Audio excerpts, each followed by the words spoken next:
Hello, this is Larry, aka Podsobinski.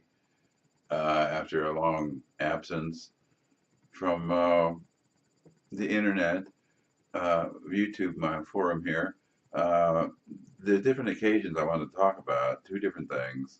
Uh, and keep this short. I'm not going to go reiterate over all the things I've already said about the illness of schizophrenia and how I was consumed by it from 1975 to 1994 to 2005 or whatever, till I really got caught up in, mentally with the way things are for a 60-year-old, soon to be. But so a third of my life was spent psychotic. Um, well, part of this is the fact that today's date is January 30th, 2018, which is the anniversary, the 23rd anniversary of being released from the mental institution, state hospital, for the last time that I was in there, and being in there oftentimes, very often, frequent customer they call it before that, but I had to go through Belmont County, Ohio Common Pleas Court appearance in my case to get released on my own recognizance this day 23 years ago, and part of that was through my commitment I made in open court that day to always take the medication that I finally found that works for my illness. It opened the door for me just few months earlier, when in the hospital when had to fight them for a grievance and a hearing, state official hearing. I mean, in order to earn the right to try this new medicine, which I had been waiting for, a second generation medicine, it's antipsychotic. The first generation, there were a dozen or so of them, and they tried them all, and nothing worked. So, when they gave me this new one, I can remember the day. It was November of 1994, and the dark was early in the evening because of the time of year. And I remember looking over my shoulder at the patient's payphone room 48 hours after trying Risperdal, and saying, I was calling who? The CIA and the White House and the Secret Service is involved, and so there's kind of like, so it opened the door for me to understanding what the illness had been doing for me for the previous 19 years that I did not understand until I got the right medication. So that's what was the subject of a book I started 2 years later, when uh, the lady from the CIA who was assigned to me called me every 6 months after I came home for a year and a half and told me I caused quite a stir, that I had CNN at the time, 1993 and 4, calling them about my allegations based on my delusional system in my head that was going on from the illness, which all went away in 48 hours on Risperdal, and then it was been that way 23 years, several months, a few months more than 23 years now. I've been well, but 23 years ago today, I went into court and I made a commitment not only to the local authorities and the hospital authorities, the mental health authorities, but I made that commitment to the United States Secret Service and to the CIA Security Operations Center and to the FBI and other government offices and agencies and anybody, and there were many of them that I contacted when I was ill with delusional content based on my hallucinations of their replicated UFO technology they were using on me. So it was a psychotic time in my life, but it's gone now, and I'm having more meaningful times, and down to earth and reality oriented. For 23 years, reality oriented. I just sometimes don't like reality, but I deal with it. Anybody else, but. Uh, so yeah, so 23 years ago today, I made those commitments, and I made a commitment also to prove that I could, if you stay on effective, I stress the word effective medication, that you can stay out of those places, those hospitals, for the rest of your life. Now 23 years has gone by, so I wonder what I'll do for my 25th anniversary. Friends suggest we do something. I don't know, I haven't thought about that yet, but so anyway. So there was that I wanted to mention, and then there's also good news for the resuscitation of my book in the Grip of Paranoid Schizophrenia, third edition. Uh, I thought it was dead for some time, because I couldn't find the help I needed with some formatting errors that cropped up in the master file.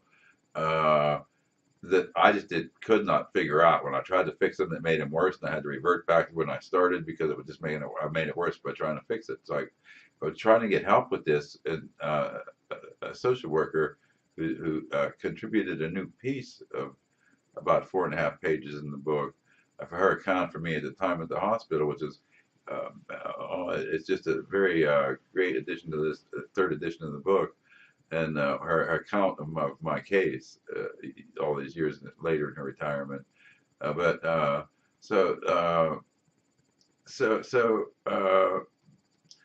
so anyway, she was trying to help me find some formatting help, and that didn't pan out. So I finally, just a few weekends ago, I exchanged the Christmas before Christmas cards with the professor who wrote the back cover comments for my book, Elaine McCleskey.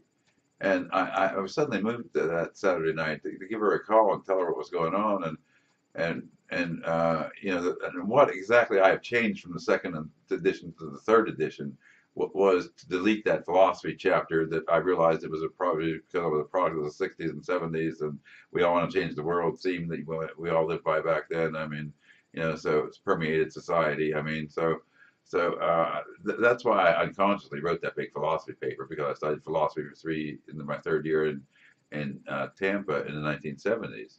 And I found it interesting, and but so where was I? So the third edition has been rewritten, and after I talked to Elaine, she referred me to someone at the college. She's been retired, she said. I guess done for 2 years, she said, at the college. But so I finally got in touch with this lady, and she finally got the file and was able to open it. And I had to go through and spend 6 hours after I talked to her, writing on which page numbers, what errors occur on which page numbers. And then she said she'd give her a few days and she'll see what she can do with it. So if this pans out, then I should be able to have the book published in a month, republished in a month. But Elaine, after I talked to Elaine that night, I did the totally dreaded once over read from beginning to end, because I've read it like 1,000 times in the 21 years I've been writing it now. So I went over from beginning to end, and I can honestly say I was fixing things as I went, little things, and some things needed done, and I knew anyway. So the once over I gave it, that's what I had to give it, was the once over to be sure it was content wise edited the right, correct ways as far as I could see, and it's been going over by the second edition editor, the buff and polish edit, and they're in the credits, the book, these people, but who helped with this, so I gave it the once over read, and I fixed a few minor things that I found, and clarified stuff, and a few things, a couple things or whatever, but I can honestly say that the way I reconstructed this edit, did this reconstruct edit, the third edition, it's a far easier read than the second edition or the first edition. It's a far easier read. It took me less time to read it and work on it too than it used to take me to have to read the whole thing from beginning to end before. It's about 30 pages shorter, which when you're talking about writing, that's always a good thing, to make it shorter and more succinct and say more concisely what you're trying to say. So now the story sticks together on one subject, the schizophrenia, and it doesn't involve any philosophy and all that wild, big worded stuff. I mean, so. So I published it in what did I say on the first beginning pages? I don't have a hard copy. I'll have to, before I can make it available, I have to buy a hard copy for myself to study and see if it's printed right on their printer, and then approve it for public sale. But this might take a little while, like a month or so, if I have to do that. I can have it done in a week if she has it done for me soon. So she can fix those problems, and she said she would work on it, see if she could help me. And so this is good news after a long period of time where I was like, it's dead, it's not going anywhere, I can't find help doing it, I can't do it myself, I just kept making it worse. So this is all good news, and the 23rd anniversary is, well, different than the 20th and the 25th, I guess, but No, it's about that commitment I made to you, the Secret Service, and to you, the CIA Security Operations Center, Katie Mahoney, if you're still with the CIA. I hope when the third edition comes out, you'll watch for it and read it. Tells you how it mentions you and your involvement with me at the time, what we talked about. Uh, so, I'm honestly saying I'm living up to the commitment I made to stay out of the hospital, keep myself in mental state of wellness as opposed to being sick like that, with delusional and hallucinating and creating phone calls to the government with that paranoid schizophrenia, which my diagnosis has changed. As of 11 years ago, it's been schizophrenia residual type, and there is no more chronic paranoid schizophrenia. And I saw that on the paperwork, and the doctor I asked, and she said, yeah, your diagnosis can be changed. So that's through compliance with treatment. And it's not like I'm complying with anything. I'm just doing the common sense thing. I know what the illness does to me. So I know what the medication does to the illness. It keeps it away. So I just take my pills every day. You got to keep a wear a watch and be on time and all that. Keep an eye on a clock up there on the wall there. But so I do all that well, or it would show. And I was going to also say too that on this 23rd anniversary of January 30th, 1995 was the original date. And when I got out of court, I wanted to keep this short, but I want to mention this too. When I got out of court that day, they released me on my own recognizance, and my dad, who was living then, helped me, and took me to the police station here in town, where my motorcycle had been in their garage for 8 months since they picked me up and put me in the loony bin. So I had to go get my bike, and it was January 30th in Ohio, so there was no snow, thankfully, but it was warmer weather. But so we had to jump it and let it start and warm up, and while it was warming up, and then I had to go there or the tire up at the gas station on the way down to bring it back here and home here and park it. But while it was warming up, the police chief at the time, who is of the dearly departed today, I'm sorry to say, but he took me aside and he took me while the bike was warming up, and he said to me, Larry, I'll mention him by name, Chris Ditto. He's dearly departed now. I would have liked to have talked to him some more about these days as I was doing the third edition of the book, and then I had heard he passed away. But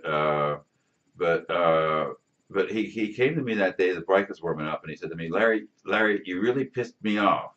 He said, what pissed me off about you the most was that this is a small town. I have my hands full of small town problems, more than my share of them. And I did not appreciate having to deal with people like the Secret Service in town 3 times because of you, and the CIA Security Operations Center, daily phone conversations about what your whereabouts and what you're up to.